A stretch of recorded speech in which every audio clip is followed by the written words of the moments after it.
Smart TV backlight, automatic calibration video. Step 1. Paste the foam.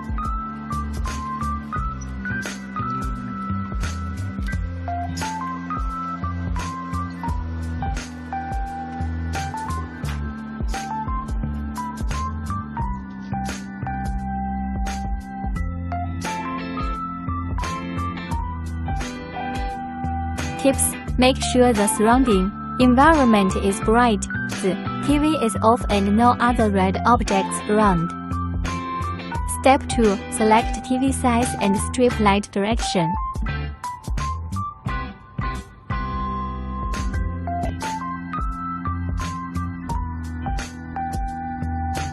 Click Confirm to start automatic calibration.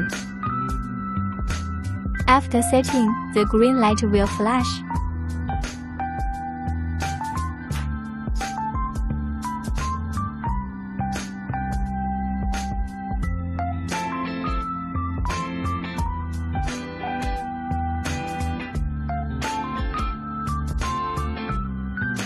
When red light is on, it means the automatic calibration is completed.